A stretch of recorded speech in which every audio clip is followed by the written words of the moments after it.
Bonjour, je me présente. Mon nom, c'est Fernand Godin.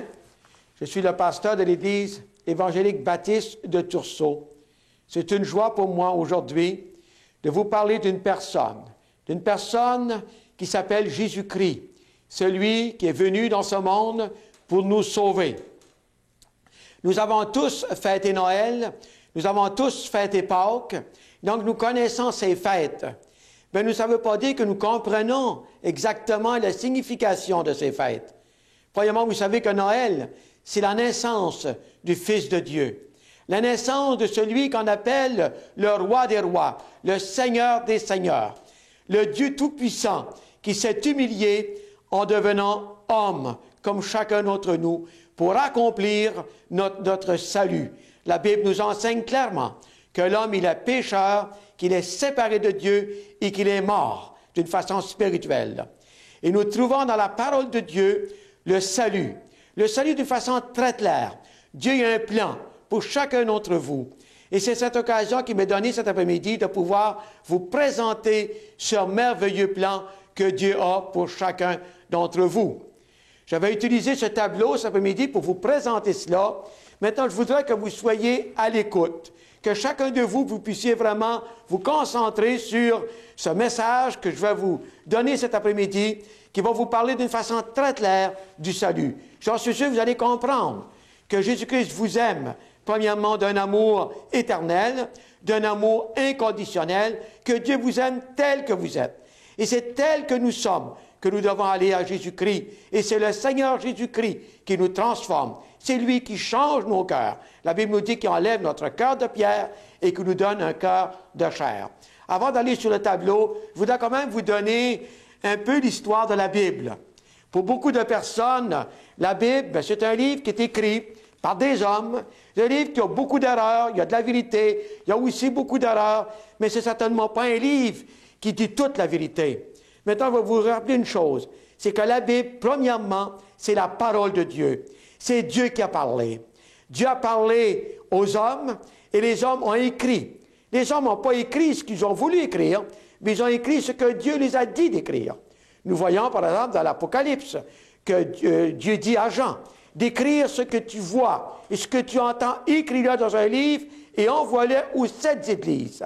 Et à travers de toute la parole de Dieu, nous voyons que Dieu a parlé par les prophètes et que les prophètes ont écrit ce que Dieu les a dit d'écrire. Premièrement, la Bible, elle est en 2 parties.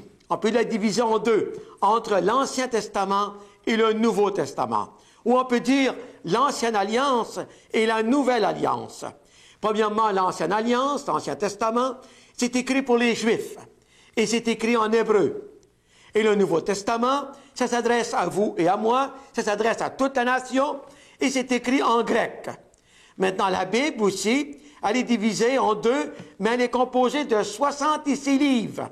Anciennement, c'était 66 livres qui étaient séparés et qu'on a mis dans un seul livre.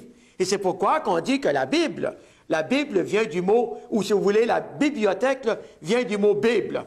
Et si vous avez une Bible chez vous, bien, vous avez au moins une bibliothèque de 66 livres. Et ces 66 livres ont été mis dans un seul livre, et ce qu'on appelle maintenant la parole de Dieu. Et à travers des âges, Dieu a veillé sur sa parole. Et même ceux qui ont traduit la Bible. Quand on traduit la Bible, par exemple, on a dit, ben, la Bible a été traduite à travers le temps, elle a été traduite dans plusieurs langues, donc il y a beaucoup d'erreurs qui s'est glissées à travers des traductions, à travers le temps. Je vais vous rappeler une chose, mes amis, c'est que la Bible, elle est traduite sur les textes originaux, hébreux et grecs. Personne ne peut traduire la Bible de l'anglais au français, ou du français au l'anglais. Mais chaque personne qui a traduit la Bible, comme Louis II, par exemple, qui a traduit ma Bible, que j'ai ici, c'est Louis II qui l'a traduit. Maintenant, cette Bible a été traduite sur les textes originaux. Et les hommes de Dieu qui ont traduit la Bible, c'était des hommes sérieux, qui connaissaient très bien l'hébreu et qui connaissaient très bien le grec.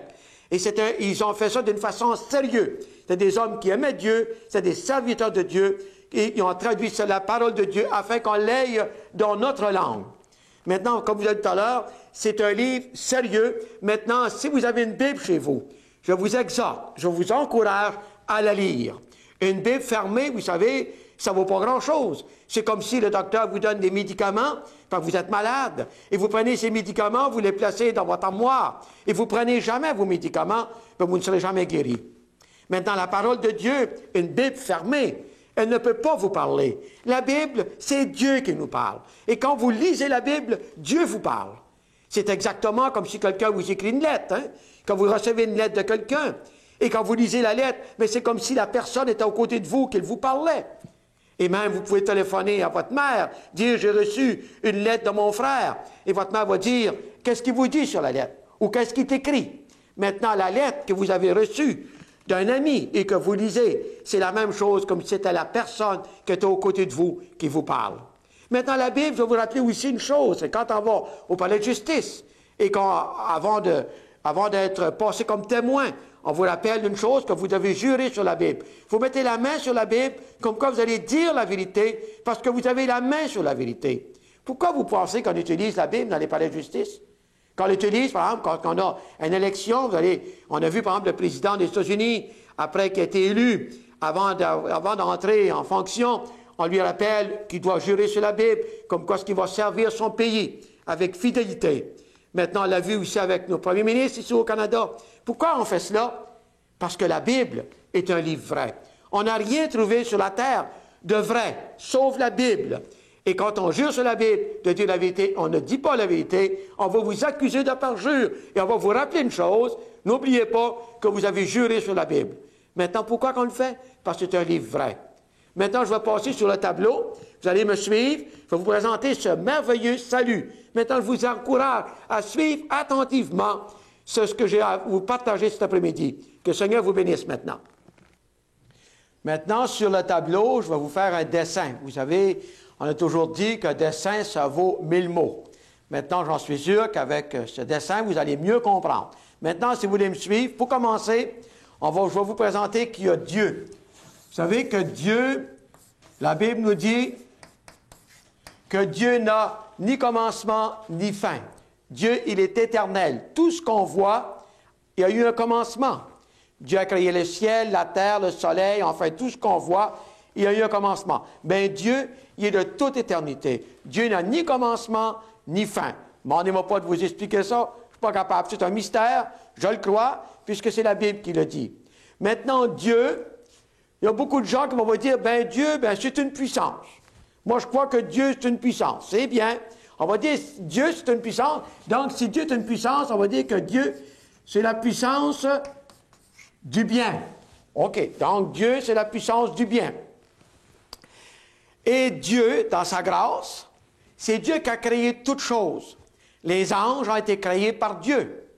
Et vous savez que Dieu a créé les anges dans un seul but. C'est que les anges soient au service de Dieu. On voit par exemple l'ange Gabriel, qui a été annoncé à Marie, qu'elle sera enceinte, qu'elle enfanterait d'un fils et qu'elle l'appellerait Jésus.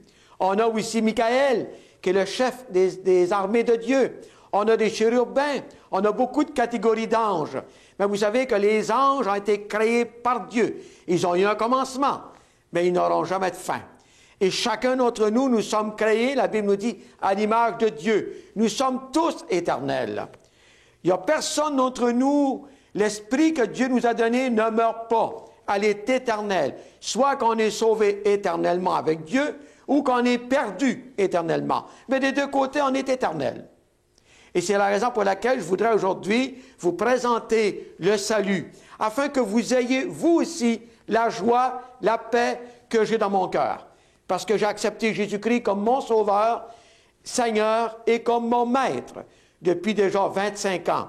Et c'est ma joie de le servir. Et j'ai prêché l'Évangile depuis 25 ans. Et ma seule joie, c'est de présenter ce Jésus, ce Sauveur merveilleux. Et c'est une joie pour moi cet après-midi de pouvoir vous présenter ce Jésus. Maintenant, vous savez que Dieu a créé les anges et que tout ce que Dieu a créé, il l'a créé et lui a donné la liberté. Vous êtes tous libres, on est tous libres. Libres, Dieu nous a donné cette liberté, mais Dieu nous a donné aussi la liberté de choisir. Nous sommes tous appelés à choisir. Et quand Dieu a créé les anges, il les a créés parfaits, parce que tout ce que Dieu a créé, la Bible nous dit qu'il l'a créé parfait. Donc, les anges ont été créés par Dieu, et Dieu a créé un ange qui était supérieur à tous les anges de Dieu, et cet ange-là s'appelait Lucifer. Oh, ça fait sauter plusieurs personnes quand on parle de Lucifer. Mais Lucifer était un ange parfait, un ange le plus beau de tous les anges et le plus puissant de tous les anges. Il était le chef de tous les anges de Dieu. Et si vous voulez, il était celui qui était tout de suite après Dieu. Et cet ange qui était créé à l'image de Dieu, Dieu lui a donné la liberté, et dans sa liberté, il s'est rébellé contre Dieu. On connaît tous ce qui était passé, hein? Il est orgueilleux, il a voulu s'asseoir sur le trône de Dieu, il a voulu prendre la place de Dieu. Et quand il s'est rébellé contre Dieu, et c'est à ce moment-là que Lucifer est devenu Satan. Maintenant, plusieurs m'ont posé la question, ils ont dit, Fernand, comment est-ce que c'est qu'un Dieu qui est bon, un Dieu qui est parfait, comment il a pu créer Satan, ce Dieu parfait? Dieu n'a pas créé Satan. Dieu a créé un ange parfait. Mais cet ange s'est rébellé et c'est à ce moment-là qu'il est devenu Satan. Maintenant, on va le placer ici sur le tableau. Satan, il est ici. Maintenant, quand il s'est rébellé contre Dieu, c'est à ce moment-là qu'il est devenu Satan. Lui aussi, c'est une puissance. Si Dieu, c'est la puissance du bien, lui, c'est la puissance du mal. Si vous voulez regarder avec moi, tout simplement pour vous montrer dans la parole de Dieu, dans Isaïe 14, vous allez voir ce que la Bible nous dit dans le livre d'Isaïe, le prophète, qui nous parle justement de la chute de Lucifer. Si vous voulez écouter ou si vous voulez suivre avec moi, c'est dans Isaïe, chapitre 14, au verset 12. « Te voilà tombé du ciel, dit Dieu, l'astre brillant, fils de l'aurore. Tu es battu à terre, toi le vainqueur des nations. Tu disais en ton cœur, je monterai au ciel, je lèverai mon trône au-dessus des étoiles de Dieu. Je m'assierai sur la montagne de l'assemblée à l'extrémité du septentrion. Je monterai sur le sommet des nues. Je serai semblable au Très-Haut, mais tu as été précipité dans le séjour des morts, dans les profondeurs de la fosse. » Nous lisons ceci dans Isaïe, chapitre 14, de 12 à 15. Et c'est là que nous voyons la chute de Lucifer, qui est devenu Satan. Et ce Satan, la parole de Dieu nous dit que c'est un Dieu. C'est le Dieu de ce siècle, celui qui nous garde dans les ténèbres. Maintenant, et tout ceci, ça s'est passé au ciel, vous savez. Ici, on est au ciel. Et on a toujours dit que le premier péché, c'était Adam. Maintenant, je vais vous reprendre ici. Le premier péché a été commis au ciel par Lucifer. Maintenant, après cela, Dieu a créé l'homme. L'homme, la Bible nous dit qu'il a été créé à l'image de Dieu. Et quand Dieu a créé l'homme, il a créé l'homme et la femme. Et quand Dieu a créé l'homme et la femme, Dieu a donné à l'homme et la femme la vie éternelle. Dieu n'a pas créé l'homme pour qu'il meure, mais pour que l'homme vive éternellement. Donc, il a donné la vie éternelle à l'homme et à la femme. Il a mis l'homme et la femme dans le paradis terrestre, dans le jardin d'Éden, où il y avait de tout pour l'homme. Et l'homme, à ce moment-là, il appartenait à Dieu. Donc, Dieu était son créateur. Mais jusqu'à là, l'homme n'avait pas choisi Dieu. C'est Dieu qui a dit à l'homme, « Je suis ton Dieu.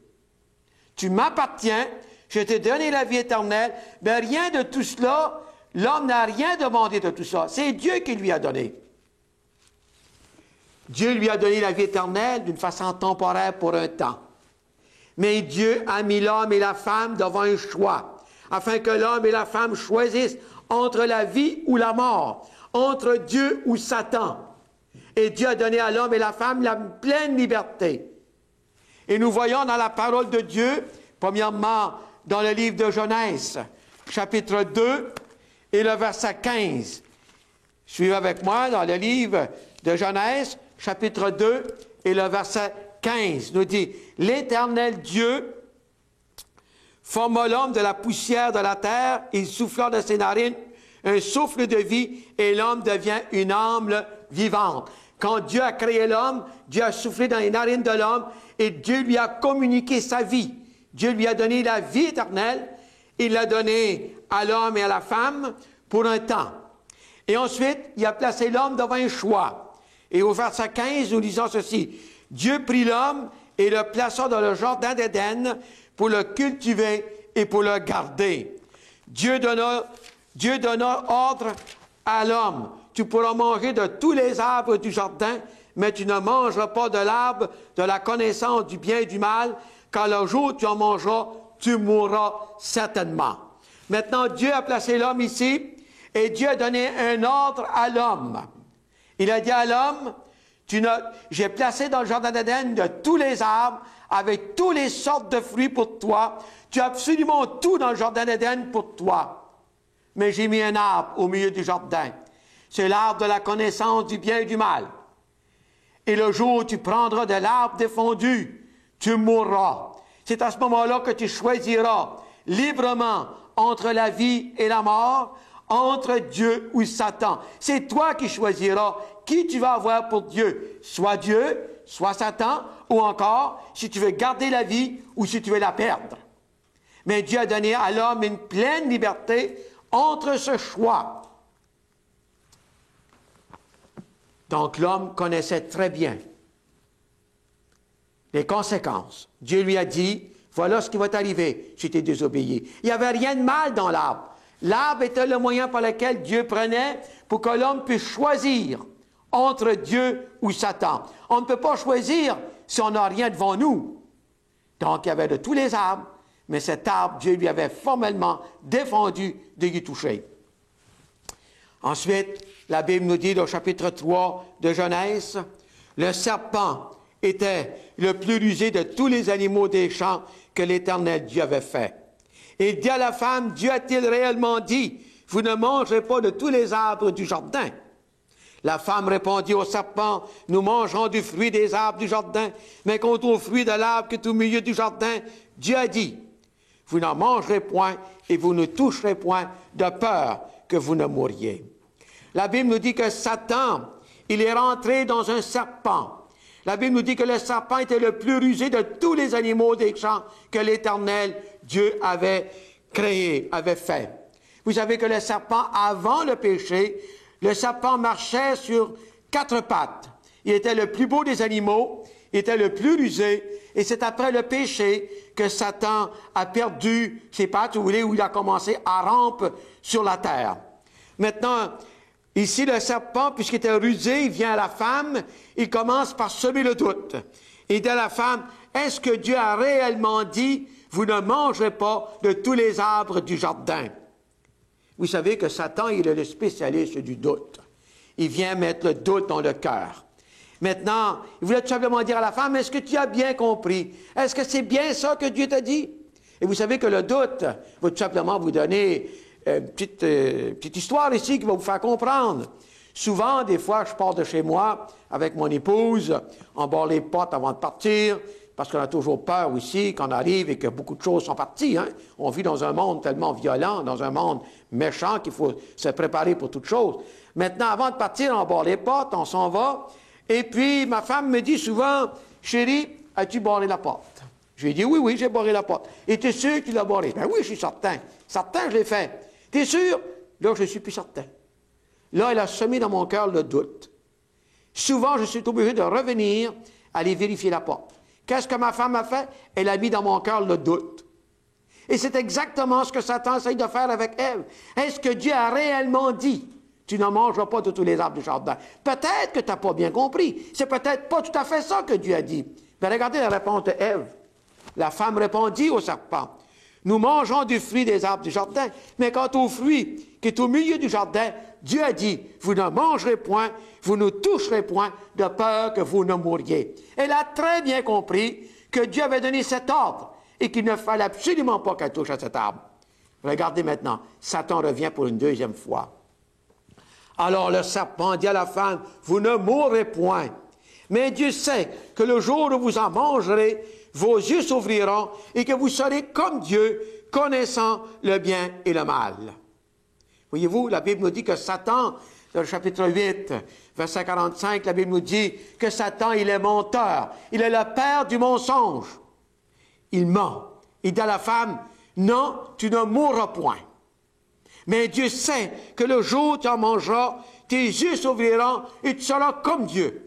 Autrement dit, il est en train de dire à Ève, tu sais que Dieu, il est jaloux, il ne veut pas que tu sois comme lui.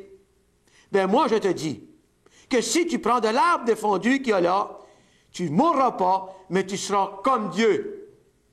Et vous savez, ça c'est le rêve de tout le monde, hein, être comme Dieu. On nous dit, on est tous des dieux. Donc, la Bible nous dit que Satan, il est menteur. On n'est pas des dieux, mes amis. On est des pécheurs, des perdus, qui ont besoin d'un sauveur, qui ont besoin d'être sauvés. Donc, au verset 6 de Genèse, chapitre 3, la femme vit que l'arbre était bon à manger et agréable à la vue, et qu'il était précieux pour ouvrir l'intelligence. Elle prit de son fruit et en mangea, et en donna aussi à son mari, qui était auprès d'elle, il en mangea.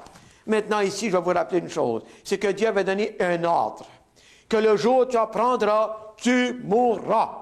Donc, Dieu avait donné la vie éternelle à l'homme et à la femme temporairement, mais qui devait plus tard être mis devant un choix. Et dans sa liberté, Adam et Ève ont choisi. Malgré l'ordre que Dieu lui avait donné, ils ont choisi de désobéir à Dieu, et par ce choix, ils ont perdu la vie éternelle. C'est la raison pour laquelle aujourd'hui que nous mourons. C'est la raison pour laquelle aujourd'hui, dans tous les villages, nous voyons des cimetières.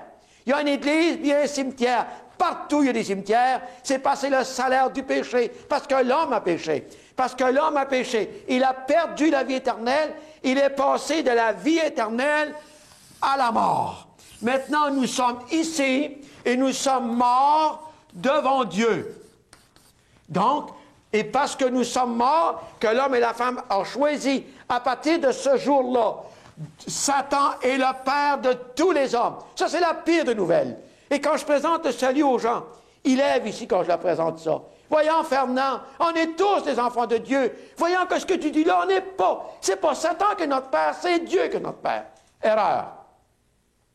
À cause du choix d'Ève, d'Adam et Ève, nous avons perdu la vie éternelle. Nous sommes maintenant dans un état de mort. Est-ce que vous allez mourir? Vous pouvez faire écrire votre nom, hein, sur les pierres tombales, aucun problème, vous allez y aller. Peut-être vous ne gagnerez jamais à l'Auto-Québec. On dit peut-être qu'un jour. Moi, je vous dis une chose, peut-être vous ne gagnerez jamais à l'Auto-Québec d'une chose qui est certaine. C'est qu'au cimetière, vous allez y aller. Parce que vous êtes des pécheurs, vous êtes perdus. Puis le salaire du péché, la Bible nous dit que c'est la mort. Vous lirez dans Romains 6, 23. Car le salaire du péché, c'est la mort. Mais le don gratuit de Dieu, c'est la vie éternelle. Donc l'homme, il a perdu cet état dans lequel il était, la vie éternelle. Il a changé d'état, donc il est dans un autre état qui est mort. Dans un état de mort. Et l'horloge a commencé, les jours a commencé à compter, le jour où Adam et Ève ont péché, ils ont perdu la vie éternelle. Maintenant, depuis ce jour, entre Dieu et l'homme, maintenant, il y a une séparation. Il y a une barrière entre Dieu et l'homme, qui s'appelle le péché. Nous sommes tous pécheurs, nous sommes séparés de Dieu, et c'est impossible pour Dieu, parce que Dieu, il est 3 fois saint. Dieu ici, il est impossible de passer à travers de ce mur, parce que Dieu, il est 3 fois saint. Et quand vous êtes ici, et ça fait ça ici, comment vous priez, ça tourne et ça revient. Pourquoi? Parce que ce péché qui est ici doit être enlevé. Et qu'est-ce qu'on dit dans la parole de Dieu? Voici l'agneau de Dieu qui ôte le péché du monde. C'est de cette personne que je veux vous parler cet après-midi. Celui qui est capable d'enlever le péché et de nous redonner cette vie qu'on avait perdue. La vie éternelle qui se trouve uniquement en Jésus-Christ. Maintenant, l'homme est séparé de Dieu à cause du péché, et l'homme, à cause du péché, il appartient à Satan. Et nous sommes morts dans nos péchés. C'est quoi la mort? Il y a 2 morts, premièrement. Il y a la mort physique, on la connaît. Je vous ai parlé tout à l'heure du cimetière. C'est un exemple que je vous donne, mais c'est ça, c'est la mort physique. Puis il y a une mort qu'on ne connaît moins.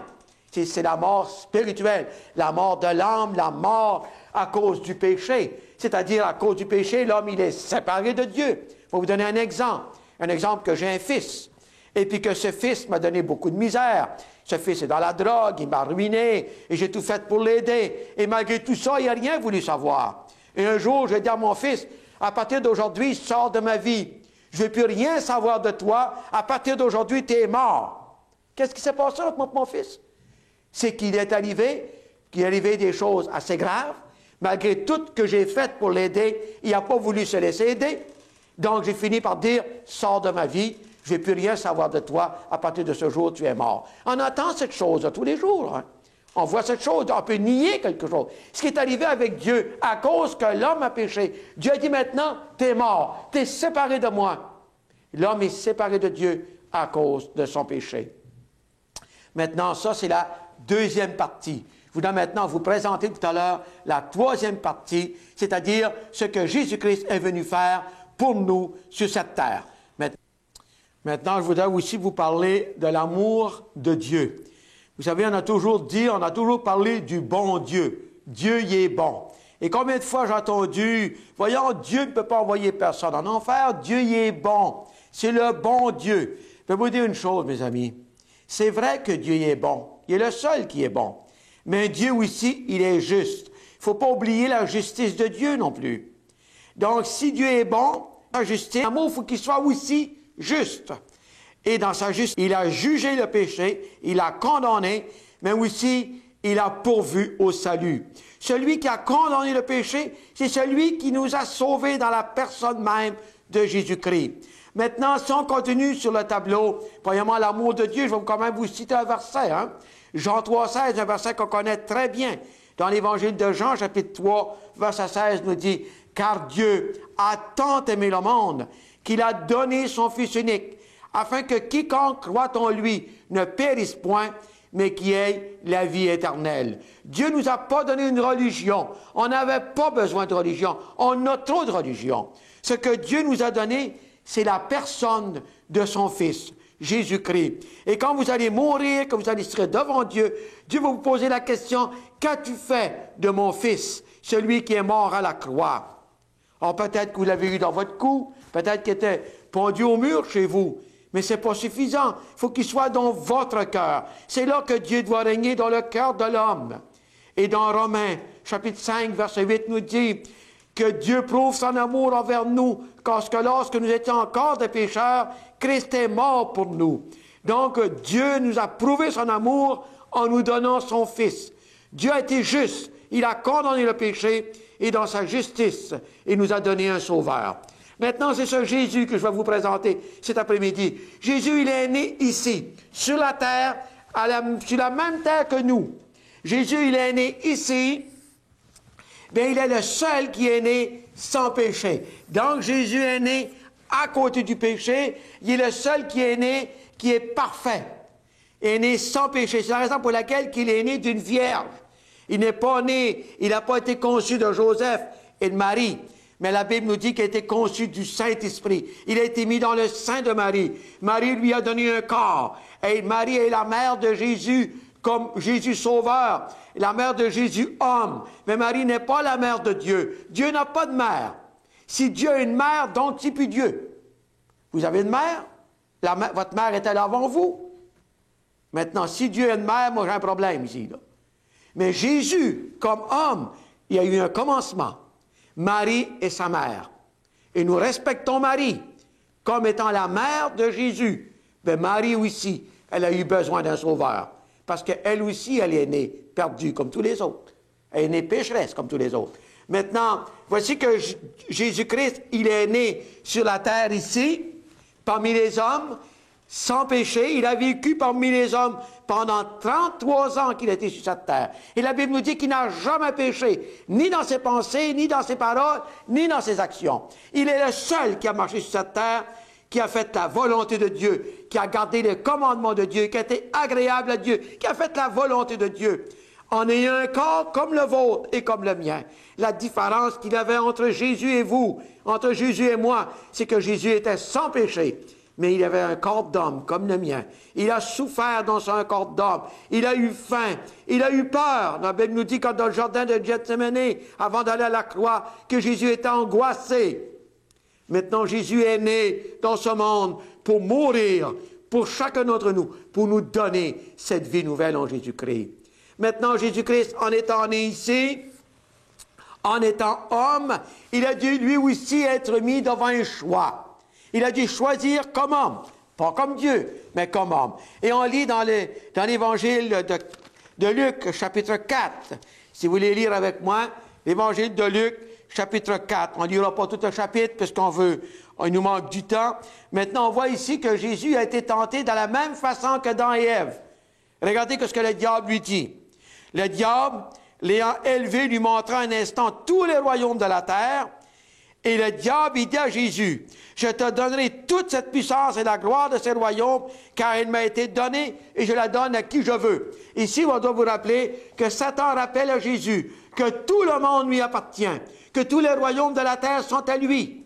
C'est ça qu'il dit. Il monte Jésus sur une haute montagne, il monte à Jésus tous les royaumes de la terre, et il dit, « Tout ça, ça m'appartient. Si tu veux m'adorer, je te le donne. » Maintenant, ici, regardez ce que Jésus dit. Et donc, il dit à Jésus, « Si donc tu m'adores, il sera tout à toi. » Jésus lui répondit, « Il est écrit, tu adoreras le Seigneur ton Dieu, puis tu le serviras lui seul. » Maintenant, on voit que Jésus, il a été tenté dans le désert. Et il a eu les mêmes tentations que nous. Regardez, premièrement, la Bible nous dit qu'il a été 40 jours dans le désert. Il a été 40 jours sans manger ni boire. La Bible nous dit qu'il a jeûné. Et après qu'il a eu ces 40 jours, a été accompli, a été terminé, il avait faim. Il était faible dans son corps d'homme. Et on voit que Satan s'est pointé. Et de quelle manière vous pensez qu'il a tenté Jésus? Avec de la nourriture. Il dit à Jésus, « Si tu es vraiment le Fils de Dieu, ordonne à cette pierre qu'elle devienne du pain. » Il est en train de dire à Jésus, « Si tu es vraiment le Fils de Dieu, prouve-moi-le. Ordonne à cette pierre qu'elle devienne du pain, puis mange. » À ce moment-là, je croirais être le Fils de Dieu. Et Jésus répondit, « Il est écrit, l'homme ne vivra pas de pain seulement. » Ça, c'est la première tentation. La même chose que Ève. Hein? Ève ne devait pas manger le fruit défendu. Elle ne devait pas y toucher. Maintenant, Jésus, la même chose que Ève, a été tenté dans le but de faire manger. Donc, Jésus a répondu là-dessus, « L'homme ne vivra pas de pain seulement. » Ensuite, on a vu tout à l'heure que Satan a élevé Jésus sur une autre montagne. Puis il a dit à Jésus, « Si tu veux m'adorer, tout le monde m'appartient. Si tu veux m'adorer, je te donne le monde sera à toi. Tu seras le Dieu de ce monde. » Exactement comme il a fait avec Ève. Hein? Il a dit à Ève, « Mais si tu pars de l'arbre défendu, tu seras comme Dieu. » C'est un gars qui dit à Satan, Satan dit à Jésus, « Si tu m'adores, je te donne le monde à toi. » Jésus a répondu, « Tu adoreras le Seigneur ton Dieu, tu le serviras lui seul. » On voit Jésus dans un corps d'homme, qu'il a été tenté. La Bible nous dit qu'il a été tenté comme nous. Mais il est le seul qui n'a pas tombé. Il est le seul qui a passé le test. Satan, on a vu tout à l'heure Lucifer, il a été mis devant le choix, il a péché. Il s'est rébellé contre Dieu. On a vu qu'Adam a été mis devant le choix et qu'il s'est rébellé. Il a désobéi à Dieu, il a perdu la vie éternelle. Il est venu dans un état de mort. On a vu maintenant que Jésus comme homme, et la Bible nous dit qu'il est appelé le deuxième Adam. Et Jésus a été tenté dans son corps d'homme, mais il est le seul qui a résisté à la tentation. Maintenant, il est le seul qui peut vous sauver, parce que Jésus, il a eu la victoire dans son corps d'homme. Jésus a été mis devant un choix, mais Jésus a bien choisi. Maintenant, pour vous et pour moi maintenant, Dieu vous place aujourd'hui devant un choix. Regardez avec moi dans l'Évangile de Jean, chapitre 5. Jean, chapitre 5, on a vu tout à l'heure que Lucifer a été mis devant un choix. On a vu qu'Adam a été mis devant un choix. On voit que Jésus a été mis devant un choix. Maintenant, c'est vous aujourd'hui que vous allez être placés devant un choix. L'Évangile de Jean, chapitre 5 et le verset 24 nous dit, « En vérité, je vous le dis, celui qui écoute ma parole et qui croit en celui qui m'a envoyé a la vie éternelle. Il ne vient point en jugement, mais il est passé de la mort à la vie. » Voici maintenant le moyen que Dieu nous donne de choisir. On sait qu'Adam ne devait pas manger le fruit. Il était placé devant un choix entre l'obéissance et la désobéissance. On voit que Jésus, dans son corps d'homme, il a été mis devant un choix entre l'obéissance et la désobéissance. Mais Jésus lui a obéi. Maintenant, vous, aujourd'hui, vous êtes placé devant un choix, toujours devant un choix entre l'obéissance ou la désobéissance. Dieu veut vous donner la vie éternelle. Dieu veut vous pardonner vos péchés. Dieu veut vous donner une vie nouvelle en Jésus-Christ. C'est à vous maintenant de faire ce choix. Et c'est quoi le choix? Premièrement, il dit en vérité, je vous le dis, celui qui écoute ma parole. Et regardez les bénédictions. On a plusieurs bénédictions dans ce verset. Dieu nous demande vraiment d'écouter la parole de Dieu. C'est le choix que vous devez faire entre l'écouter ou pas l'écouter. Mais l'écouter ici, ce n'est pas seulement que l'entendre. Quand on dit que quelqu'un écoute, c'est quelqu'un qui obéit. Dieu demande l'obéissance. Le mot écouter ici veut dire obéir. Autrement dit, il pourrait dire en vérité, je vous le dis, celui qui obéit à ma parole. Donc, celui qui écoute, celui qui obéit à ma parole, regardez ce que Dieu lui donne. En vérité, je vous le dis, celui qui écoute, celui qui obéit à ma parole et qui croit celui qui m'a envoyé, Dieu dit que je lui donne la vie éternelle. Il a la vie éternelle. Et regardez dans votre Bible, Jean 5, 24. Dieu dit, il a. Et donc, il ne dit pas qu'il aura, mais il dit qu'il a. Dieu veut vous donner la vie éternelle aujourd'hui. Cette vie que Adam a perdue, Dieu veut vous la redonner. Maintenant, c'est en Jésus-Christ, maintenant, qu'on peut recevoir cette vie. Maintenant, celui qui écoute ma parole et qui croit celui qui m'a envoyé a la vie éternelle. Tout de suite. Et regardez maintenant qu'est-ce qu'il dit. Il ne vient point au jugement. Dieu nous fait la promesse que celui qui croit en Jésus-Christ, celui qui met sa foi dans le Seigneur Jésus-Christ, celui qui confesse ses péchés, celui qui se répand, celui qui rouvre son cœur, celui qui invite Jésus dans son cœur. Jésus-Christ lui dit que je te donne la vie éternelle aujourd'hui. Voulez-vous l'avoir, cette vie? Vous n'avez qu'à accepter Jésus-Christ comme votre sauveur. Dieu vous la donne aujourd'hui même, cette vie. Et regardez dans le dictionnaire, dans la Bible, il dit, celui qui croit, il a la vie éternelle. Et le verbe avoir, c'est dans le présent. Ensuite, il dit, tu ne viens point au jugement. Le jugement n'est pas pour celui qui a cru. Le jugement est pour celui qui ne croit pas. Et je vais vous rappeler ici que quand Adam a péché, Dieu a dit, le jour où tu en prendras, tu mourras. Et Dieu a tenu sa parole. Quand l'homme a péché, il a perdu la vie éternelle le même jour. À l'instant même, il est passé de la vie à la mort. Regardez maintenant dans Jean 5, 24, le choix que nous devons faire. Je vais vous lire de nouveau le verset pour qu'on puisse mieux le comprendre. Et en vérité, je vous le dis, celui qui écoute ma parole et qui croit celui qui m'a envoyé a la vie éternelle. Il ne vient point au jugement, mais il est passé de la mort à la vie. Maintenant, c'est possible pour l'homme de partir dans cet état de mort pour venir dans un autre état qui est la vie éternelle. Maintenant, vous êtes ici, moi je suis ici, tout le monde est ici, il n'y a personne qui est né ici. Nous sommes tous nés ici, et à cause du péché, Satan est notre père, le mien, le vôtre et le nôtre. Et tant aussi longtemps que vous êtes ici, vous êtes perdus devant Dieu. Dieu ne veut pas que vous restiez ici. Dieu veut que vous veniez ici. Et Dieu nous a donné le moyen de venir ici, avec Jésus-Christ comme sauveur. Maintenant, personne n'est né ici. On est tous nés là. Mais ici, Adam et Ève est ici par choix. Lui a choisi de venir ici. Pas vous, ni moi. Moi, je suis ici à cause que c'est Adam qui m'a emmené ici. Dieu, dans sa justice, vous place devant le choix. Veux-tu rester là ou est-ce que tu veux venir ici? C'est ton choix aujourd'hui. Si tu veux passer de la mort à la vie, tu n'as qu'à faire ce que la Bible dit. Dieu dit, celui qui obéit à ma parole, celui qui croit à ma parole, celui qui se répand de ses péchés, celui qui croit en moi, celui qui met sa foi en moi et qui marche avec moi. Pas Jésus ici, là. Mais Jésus ici. Jésus doit être dans ton cœur. Beaucoup de personnes vont manquer de ciel par 18 pouces. Ils ont eu Jésus dans leur bouche toute leur vie. Mais ils n'ont jamais eu dans leur cœur. C'est dans le cœur que Jésus veut venir régner. Ouvrez votre cœur, invitez Jésus à prendre place. Et quand on a obéi, qu'on a cru, qu'on a fait ce que Dieu nous demande, Dieu nous dit qu'on est passé de la mort à la vie. Maintenant, voici que moi, je suis ici depuis 1974. Je me suis converti à Jésus-Christ.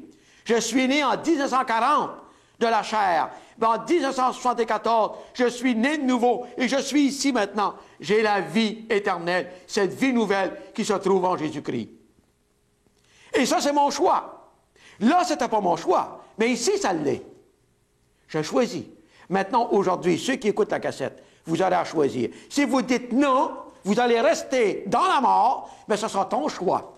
Si tu dis oui, tu pourras t'en venir ici et ce sera ton choix. Et il n'y a personne qui va aller au ciel sans passer par Jésus-Christ. C'est lui le sauveur et c'est personne d'autre. On vous a présenté toutes sortes de sauveurs.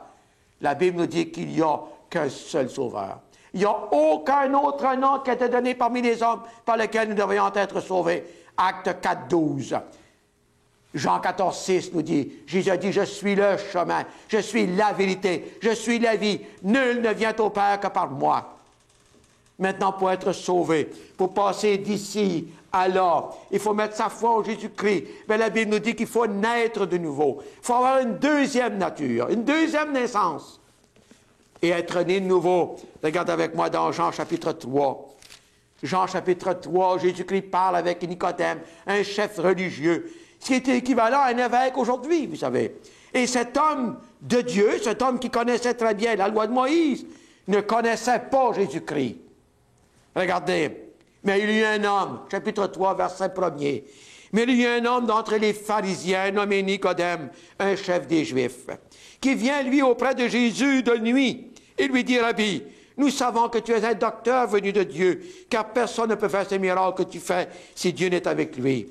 Jésus lui répondit, en vérité, je te le dis, si un homme ne naît de nouveau, il ne peut voir le royaume de Dieu. Voyez-vous, cet homme était voir Jésus de nuit. Il était pharisien. Et les pharisiens ne croyaient pas en Jésus. Les pharisiens disaient que Jésus n'était pas envoyé de Dieu. Ils croyaient dans la loi de Moïse, mais pas en Jésus. Mais Nicodème, lui, quand il est rentré en lui-même, il a dit, Jésus, il est vraiment un envoyé de Dieu. Regarde les miracles qu'il a fait. Il faut vraiment qu'il soit un envoyé de Dieu. Donc, il va voir Jésus la nuit pour pas que personne ne voie. Donc, il dit à Jésus, je sais que tu es un grand maître qui est descendu. Je sais que tu es un maître. Je sais que tu viens de Dieu à cause des miracles que tu fais. Et Jésus dit à Nicodème, il ne demande pas à Nicodème, quelle religion es-tu, Nicodème? Non, il dit à Nicodème, en vérité, je te le dis, si un homme ne naît de nouveau, il ne peut voir le royaume de Dieu. Jésus a dit, si tu n'es pas né de nouveau, tu ne peux pas voir le royaume de Dieu. Pourquoi être né de nouveau? Parce que nous sommes nés dans la famille de Satan, nous dit la Bible, dans la famille du diable, et c'est là que nous sommes nés. Nous sommes des fils et des filles du diable, la Bible dit. Moi, je n'ai pas peur de le dire, il y en a qui ne veulent pas dire ça. Oh, il y en a qui disent, Fernand, tu vas trop fort. C'est trop raide ce que tu dis. Non, c'est la vérité. Vous devez la savoir, la vérité. Après, vous allez écouter cette cassette. Si vous mourrez dans vos péchés, vous ne pourrez pas dire que vous ne le savez pas, je vous l'ai dit. La Bible dit qu'on est des fils du diable. C'est ça que la Bible dit. De toute façon, très clair. Lisez Jean chapitre 8, verset 40. Vous allez voir ce que Dieu dit. Lisez-le. Maintenant, puisqu'on est né dans cette famille, et puisque Dieu veut nous avoir à lui, il faut que tu sois né de nouveau. Il faut que tu sois né dans la famille de Dieu. Et Dieu nous donne cette façon de naître de nouveau. Et regardez ce que Nicodème dit. Nicodème lui dit, comment un homme peut-il naître quand il est vieux? Peut-il rentrer dans le sein de sa mère et naître? Jésus lui répondit, en vérité, je te le dis, si un homme n'est né d'eau et d'esprit, il ne peut rentrer dans mon royaume. La Bible dit qu'il faut que tu sois né d'eau et d'esprit. L'eau, c'est la parole de Dieu. Dieu, c'est Jésus, l'eau, c'est Jésus-Christ. Donc, c'est lui qui peut vous donner cette naissance. Personne d'autre. Il dit, ce qui est né de la chair est chair, ce qui est né d'esprit est esprit. Il y a deux naissances, celle de la chair, celle de l'esprit. Vous êtes tous nés de la chair. Un jour, quand vous êtes nés de vos parents, de votre mère, quand vous êtes sortis du sein de votre mère, tu es né de la chair. Mais est-ce que tu es né de l'esprit? Si tu n'es pas né de l'esprit, tu ne verras pas Dieu. Tu ne rentreras pas dans la présence de Dieu. Ce sont uniquement ceux qui sont nés de nouveau. Je vais vous dire ce qu'il faut faire pour être né de nouveau, tout à l'heure. Donc, il dit ici, ce qui est né de la chair est chair, ce qui est né d'esprit est esprit. Il dit à Nicodème, ne t'étonne pas que Jésus dit, il faut que tu naisses de nouveau. Si Jésus serait ici à ma place aujourd'hui, il vous dira à vous, il faut que tu naisses de nouveau. Il le faut. Sans ça, tu ne rentreras pas dans mon royaume. Vous savez, si quelqu'un arrivera à moi un jour et dirait, écoute Fernand, moi j'aimerais ça être un prince ou une princesse. J'aimerais ça être prince ou une princesse. Je pourrais dire, écoute, tu ne peux pas être un prince parce que tu n'es pas né dans la famille royale. Pour être un prince, il faut que tu sois né dans la famille royale. Celui qui est né dans la famille royale, il est automatiquement un prince ou une princesse. Pourquoi? Parce qu'il est né dans cette famille. Maintenant, moi, je ne suis pas un prince. Hein. Je ne serai jamais un prince. Moi, je suis un Godin. Je suis né dans la famille des Godins, puis je vais mourir dans la famille des Godins. Vous êtes peut-être un Boudreau, vous êtes peut-être un Landry, vous êtes peut-être, je ne sais pas, peut-être un Vaillancourt, peut-être, je ne sais pas. Mais, en tout cas, vous êtes né dans une famille, vous allez mourir dans cette famille. Maintenant, Dieu nous donne une possibilité de naître de nouveau, une deuxième fois. Si quelqu'un pourrait vous dire de naître de nouveau, puis si vous pourriez naître physiquement de nouveau, vous naissez dans la famille royale, vous seriez automatiquement un prince. On a présenté le fils de Charles. Hein? On a dit à tout le monde entier, voici le prince. Le prince. Il était né de la famille royale, il était prince automatiquement. Mais on est né ici, nous. Puis on est automatiquement un fils du diable. Maintenant, la Bible nous dit qu'il faut que tu naisses de nouveau. Puis être né de nouveau. Regardez avec moi dans Jean. Jean 1,12. L'Évangile selon Saint Jean, verset 12. Mais la Bible nous dit, mais à tous ceux qui l'ont reçu, Jésus. C'est pas seulement de croire. Tout le monde croit que Jésus est venu. Beaucoup de monde croit que Jésus est mort sur la croix. Pas tous, mais beaucoup de monde croit ça. Beaucoup de monde croit qu'il y a un Dieu. C'est pas suffisant de croire qu'il y a un Dieu. La Bible dit qu'il faut que tu le reçoives dans ton cœur. Il faut que Jésus-Christ vienne régner chez toi, dans ton cœur. C'est là que Jésus doit être. Si Jésus n'est pas dans ton cœur, tu n'es pas sauvé. Parce que c'est dans le cœur que ça doit se faire. C'est là que Jésus doit régner. Puis la Bible nous dit, mais à tous ceux qui l'ont reçu, avez-vous reçu Jésus-Christ? Avez-vous reçu Jésus-Christ comme votre sauveur? Si vous l'avez reçu, regardez ce que la Bible nous dit.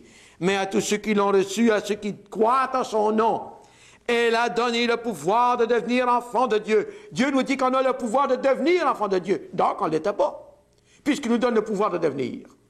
Si on l'était, pourquoi nous donner le pouvoir de devenir? Donc, Dieu nous donne le pouvoir de devenir enfant de Dieu, lesquels ils sont nés. Pour être enfant de Dieu, il faut être né.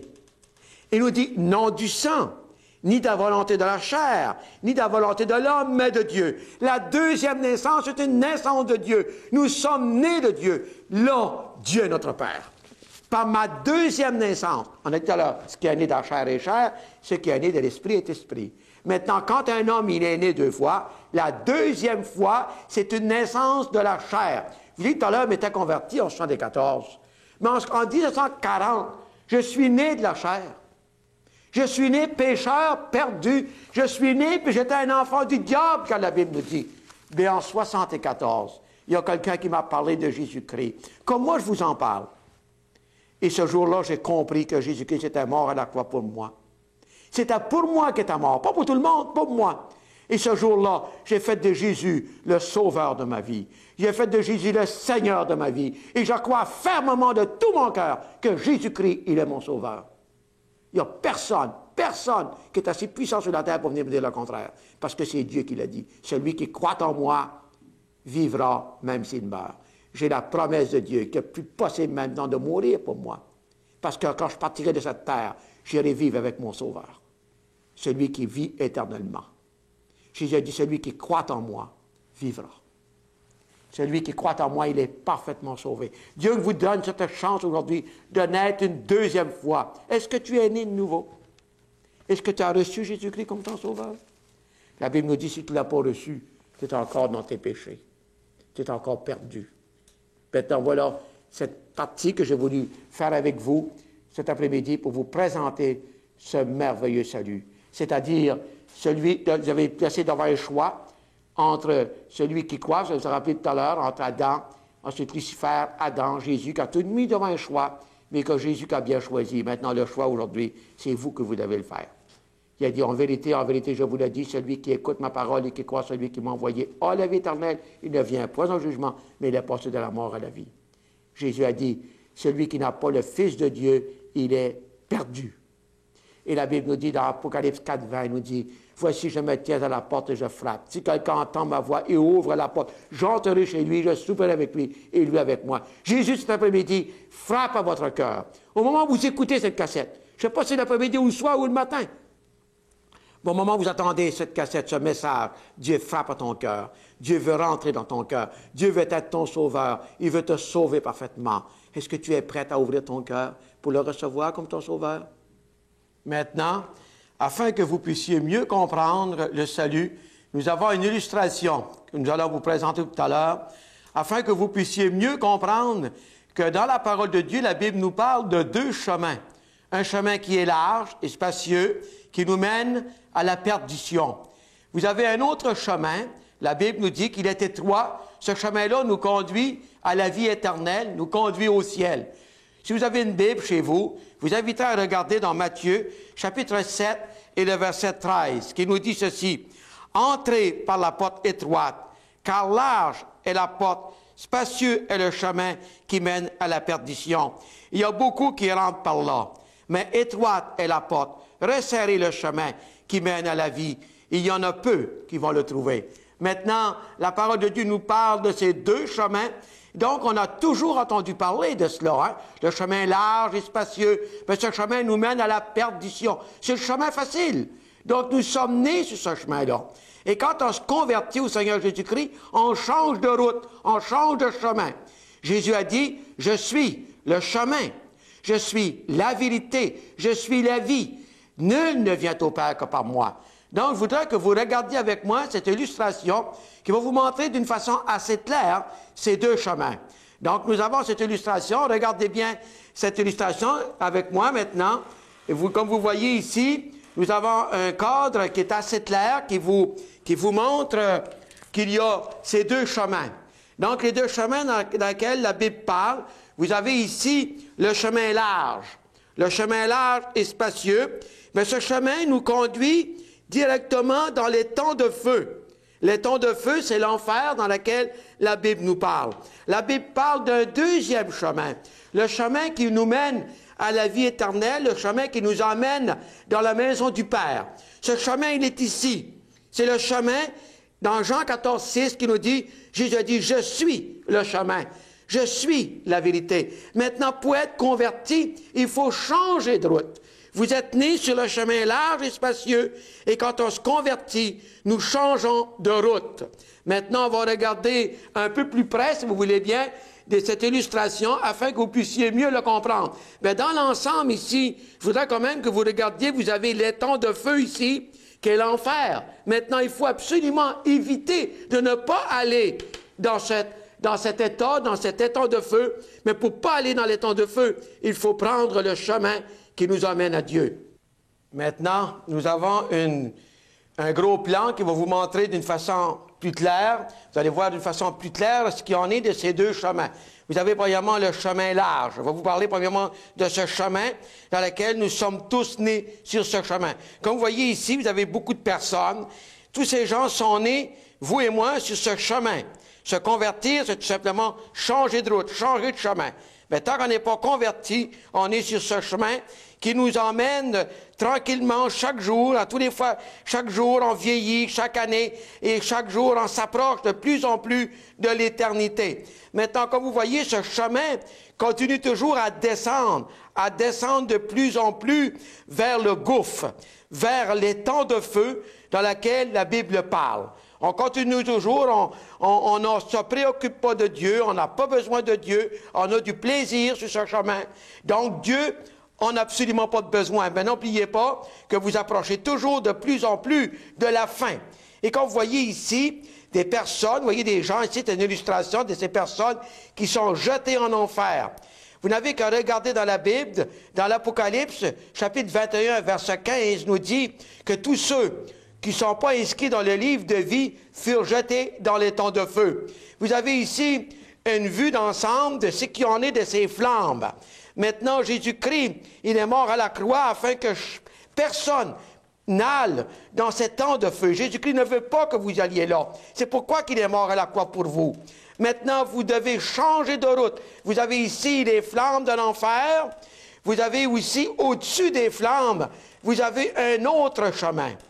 Vous avez un chemin de celui qui est étroit, dans lequel la Bible nous parle. Ce chemin qui est étroit, c'est Jésus. Vous voyez la croix ici.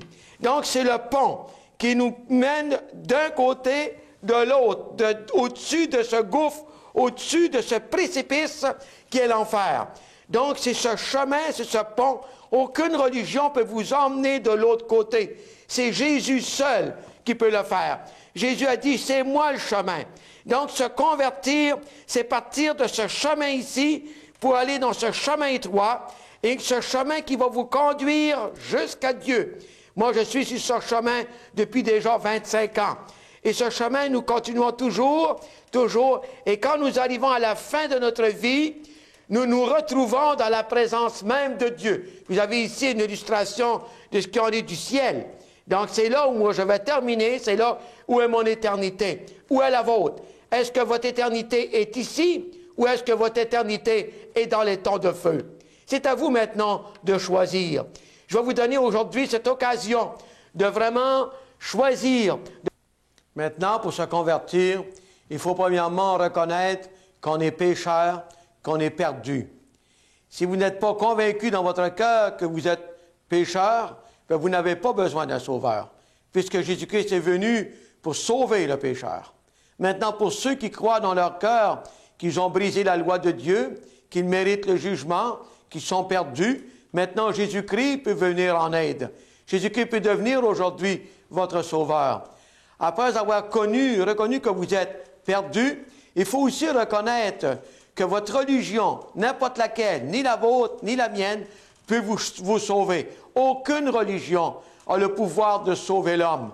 C'est Jésus-Christ qui est mort à la croix. Ce n'est pas une religion qui a été clouée à la croix. C'est Jésus-Christ. Il est le seul qui peut vous pardonner, vous sauver, faire de vous une personne née de nouveau. Après avoir reconnu que votre religion ne peut rien faire pour vous, ne peut absolument pas vous sauver, il faut aussi demander pardon au Seigneur Jésus pour vos péchés. Le Seigneur pardonne. La Bible nous dit que si nous confessons nos péchés, il est fidèle et juste pour nous les pardonner. Dans 1 Jean, chapitre 1, verset 9. Donc, après avoir confessé vos péchés, vous devez aussi inviter Jésus-Christ à prendre place dans votre cœur. C'est là que Jésus-Christ veut régner. Quand Jésus-Christ prend place dans le cœur, toute notre personnalité change, notre façon de parler, notre façon d'agir. Pourquoi? Parce que la Bible nous dit que c'est du cœur que la bouche parle. Donc, c'est là que Jésus veut nous transformer. C'est là qu'il veut régner. Donc, ouvrez votre cœur, invitez Jésus-Christ à prendre place. Après que vous avez ouvert votre cœur et que Jésus-Christ a pris place, vous devez faire de Jésus-Christ le Seigneur de votre vie, le Maître de votre vie. Pas seulement être sauvé de la bouche, mais quand on est sauvé du cœur, quand la transformation s'est faite dans le cœur, on aime Jésus et on veut marcher avec lui. Jésus veut que vous soyez son disciple, que vous soyez un chrétien qui marche avec lui en nouveauté de vie, jour après jour. Maintenant, si vous êtes prêts aujourd'hui à céder votre vie à Jésus-Christ, si vous êtes prêts aujourd'hui à confesser vos péchés, si vous êtes prêts aujourd'hui à lui demander pardon, là où vous êtes, devant votre télévision, je vous invite à vous mettre à genoux et avec moi de prier. Je vais vous aider parce que peut-être vous ne savez pas comment faire. Souvent on dit on ne sait pas comment prier. Maintenant, on va vous donner cette occasion cet après-midi ou encore ce soir, au moment où vous écoutez cette cassette, de confesser vos péchés à Jésus-Christ. Je vais prier tranquillement. Et je vous invite à répéter après moi cette prière qui sera la vôtre, pas la mienne, la vôtre. Et si vous croyez dans votre cœur que si vous demandez pardon, que le Seigneur entend vos prières, il va vous exaucer. Maintenant, priez avec moi. Dites ceci. Oui, Seigneur Jésus, je reconnais que je suis un pécheur ou une pécheresse, que j'ai brisé la loi de Dieu. J'ai désobéi à ce commandement, que je mérite le jugement de Dieu. Aujourd'hui, Seigneur, je te demande pardon pour tous mes péchés. Seigneur Jésus, j'ouvre mon cœur et je t'invite afin que tu prennes place dans mon cœur et qu'à partir d'aujourd'hui, que tu sois le Seigneur de ma vie. Merci, Seigneur Jésus, parce que je crois de tout mon cœur que tu m'as pardonné. Si vous avez fait cette prière, et si vous croyez dans le plus profond de votre cœur que Jésus-Christ a entendu votre prière, soyez assurés que vous êtes parfaitement pardonnés. Cette prière est la vôtre. Vous êtes parfaitement pardonnés. Vous venez de changer de route maintenant. Vous étiez sur la route large et spacieuse, celle qui vous menait dans les temps de feu, en enfer. Maintenant, vous êtes sur le chemin. Dans l'Évangile de Jean, chapitre 14, verset 6, Jésus a dit, « Je suis le chemin ». Vous êtes maintenant sur ce chemin. Et ce chemin va vous conduire jusque dans la maison du Père. Et quand vous allez mourir, je vous garantis, sans le moindre doute, que vous serez pour l'éternité avec Dieu. Maintenant, que le Seigneur vous bénisse. Bonjour. Et si vous avez besoin de moi, vous avez besoin d'avoir des conseils, vous voulez me parler, vous m'écrire, je vous donne mon adresse. Mon nom, c'est Fernand Godin. Mon adresse est 139 rue Gagnon, Tursault, Québec. Mon code postal, c'est JOX 3BO. Que le Seigneur vous bénisse. Bonjour.